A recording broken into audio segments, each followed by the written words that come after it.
এই সামার সিজনে তেল মশলা খাবার বেশি না খেয়ে এই সিম্পল অ্যান্ড ইজি রেসিপিটা করে খান। এই খাবারটা বানানো খুবই সহজ, কিন্তু এটা খেতে এতটাই সুস্বাদু হয় যে এইটা আপনারা খেলে পরিপূর্ণ তৃপ্তি অনুভব করবেন। এই রেসিপিটা আপনারা আপনাদের বাড়িতে থাকা খুব কম উপকরণ দিয়ে বানিয়ে নিতে পারবেন। তো চলুন বেশি দেরি করব না, শুরু করছি আমার আজকের এই সহজ রেসিপি। হ্যালো ফ্রেন্ডস, আইপিনো কুকিং চ্যানেলে আপনাদের সবাইকে স্বাগত। সবার প্রথমে আমি একটা চাটনি রেডি করে নেব। তার জন্য একটা গ্রাইন্ডিং জারের মধ্যে আমি দিয়ে দিচ্ছি 1 মুঠো ধনে পাতা, 1 মুঠো পুদিনা পাতা, ঝালের জন্য 4টে কাঁচা লঙ্কা, 1 ইঞ্চ আদা, 1 ছোটো চামচ নুন, 1 ছোটো চামচ বিট নুন,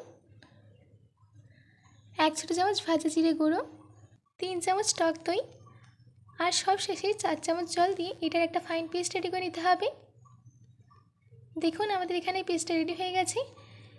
এইদিকে আমি একটা বোলের মধ্যে একটা ছাঁকনি রেখে দিচ্ছি। তারপর এর মধ্যে আমি দিয়ে দিচ্ছি 1 কাপ টক দই। টক দইটাকে এই ছাঁকনির মধ্যেই রেখে দিতে হবে যাতে এর মধ্যে থেকে জলটা চলে যায়। এইদিকে আমি একটা বোলের মধ্যেই দিয়ে দিচ্ছি রেগুলার চালের ভাত। ভাত দেওয়ার পর এর মধ্যে অ্যাড করে দিতে হবে 3 চামচ গ্রিন চাটনি, যেটা আমরা রেডি করে রেখেছিলাম। এইদিকে আমাদের দই থেকে জল বেরিয়ে গেছে। এবার আমি এই দইটাকে এর মধ্যে দিয়ে দিচ্ছি।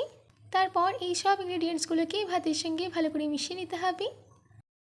এই খাবারটা আপনারা লাঞ্চেও খেতে পারেন কিংবা আপনারা আপনাদের ফ্যামিলির মেম্বারদের টিফিনেও দিতে পারেন। এবার আমি তরকা রেডি করে নেব। তার জন্য আমি 3 চামচ সরষের তেল গরম করতে দিয়েছিলাম। তেল গরম হয়ে গেলে দিয়ে দিতে হবে 2 চামচ ছোলার ডাল,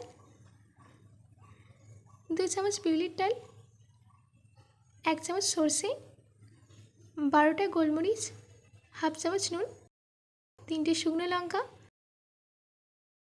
আর দিচ্ছি কারি পাতা। এবার এই সব কিছুকে ভালো করে মিশিয়ে নিতে হবে। এই সব কিছু ফ্লেভার তেলের মধ্যেই চলে গেলে এই তরকাটাকে দিয়ে দিতে হবে। তরকাটা দেওয়ার পর ভালো করে মিশিয়ে নিচ্ছি। ব্যাস রেডি হয়ে গেছে আমাদের স্পাইসি কাট রাইস। এবার আমি এটাকে সার্ভ করে নেব।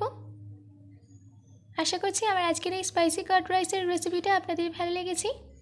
বাড়িতে এই রেসিপিটা অবশ্যই ট্রাই করবেন ও কমেন্ট বক্সে কমেন্ট করে জানাতে একদম ভুলবেন না। তো আজকের মতো এটুকু, আবার দেখা হচ্ছে অন্য কোনো রেসিপি নিয়ে। ভালো থাকবেন, সুস্থ থাকবেন।